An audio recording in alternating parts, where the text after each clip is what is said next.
रवि रास्ता क्या भटका, उसकी जिंदगी भटक गई। दोस्तों, यह कहानी उन दिनों की है जब नौकरी पर मेरा पहला ही दिन था। मैं जब ड्यूटी पर पहुंचा तो साहब ने कार में बैठते हुए सामने खड़ी कार की तरफ इशारा करते हुए कहा कि रवि, उस गाड़ी को फॉलो करते हुए चलो। मैं चुपचाप गाड़ी चलाने लगा। साहब भी किसी से फोन पर बात करने लगे। रात का वक्त था और सर्दी के कारण कुछ कोहरा भी अधिक पड़ रहा था। मैं जब कुछ निकल कर आगे बढ़ा तो अचानक ही मेरी गाड़ी के आगे काफी धुंध छा गई, जिसकी वजह से मेरी गाड़ी की स्पीड काफी कम हो गई। जब हम कार उस कोहरे से बाहर निकली तो देखा कि सामने वाली गाड़ी दिखाई नहीं पड़ रही थी। मैं समझ गया कि वो गाड़ी आगे निकल गई है, इसलिए मैं अपनी गाड़ी की स्पीड तेज कर दी। कुछ और आगे चलने पर मुझे दो रास्ते दिखाई पड़े। मैं सोच में पड़ गया कि मुझे किस रास्ते पर जाना है। मैंने पीछे मुड़कर देखा तो साहब अभी भी फोन में व्यस्त थे। मैंने गाड़ी लेफ्ट रास्ते की तरफ मोड़ दी। कुछ ही देर में मुझे वो कार दिखाई देने लगी जिसे मैं फॉलो कर रहा था।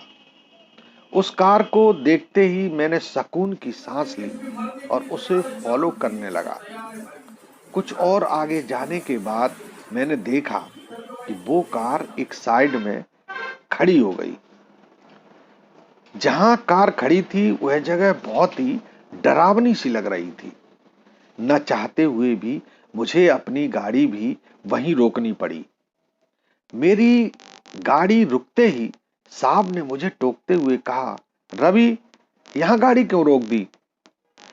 मैंने उस कार की तरफ इशारा करते हुए कहा कि वो देखिए। उस कार को वहां खड़ा देख साहब ने मुझसे कहा, जाकर पूछो उन्होंने कार यहां क्यों रोक रखी है। मैं अपनी कार से उतरकर उस गाड़ी के पास जाकर देखा तो हैरान रह गया। उस कार में कोई नहीं था। यह बात आकर मैंने अपने साहब को बताते हुए कहा कि कार तो बिल्कुल खाली है। यह सुनते ही साहब को भी समझ में नहीं आया कि माजरा क्या है। उन्होंने भी कार से उतरकर देखा तो पता चला कि कार में बैठे लोगों में से सारे ही लोग गायब हैं। साहब परेशान होते हुए फोन लगाने लगी, पर जब फोन नहीं लगा तो वे जोर जोर से उन्हें आवाज देकर बुलाने लगे।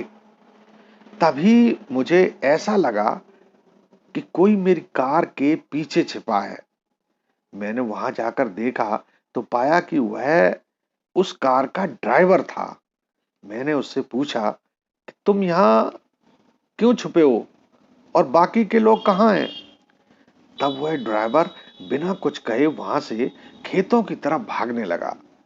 मैं भी उनके पीछे पीछे उसे पकड़ने के लिए दौड़ा। कुछ दूर जाकर ही वह रुक गया। मैंने जब उसका चेहरा देखा तो वह पूरी तरह से मैं डर गया। वो अजीब सा चेहरा बनाकर मेरे ऊपर हमला करने के लिए आ रहा था। उसे ऐसा करते देख मैं वहां से भाग निकला। लौट कर आया तो देखा कि साहब को दो लोग बुरी तरह से पीट रहे हैं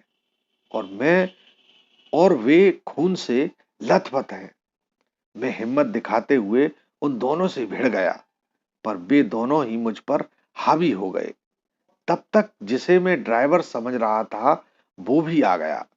अब हम समझ चुके थे कि अब हम दोनों की जान बचना मुश्किल है। मैं भगवान से प्रार्थना कर रहा था कि कोई तो चमत्कार करो। तब तक साहब जमीन पर गिर पड़े थे। कुछ घंटों के बाद जब मुझे होश आया तो देखा कि मैं एक हॉस्पिटल में हूं। बाद में मुझे पता चला कि साहब के नीचे गिरने के बाद मैं भी नीचे गिर गया था। तभी वो लोग कार लेकर मुझे खोजते हुए पहुंच गए जिनकी कार का पीछा करने को साहब ने कहा था। दरअसल मैं उस रास्ते की तरफ निकल गया था जो छलावों के लिए प्रसिद्ध था। रात को भूलकर भी कोई उस रास्ते पर नहीं जाता था।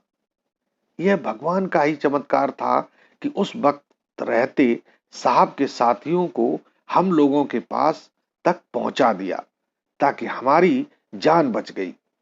आप भी जब कभी वो मंजर याद करता हूं तो मेरी रूह कांप जाती है। तो दोस्तों, हमारी ये कहानी आपको कैसी लगी? अच्छी लगी हो तो कमेंट्स और शेयर जरूर कर दें। नमस्कार।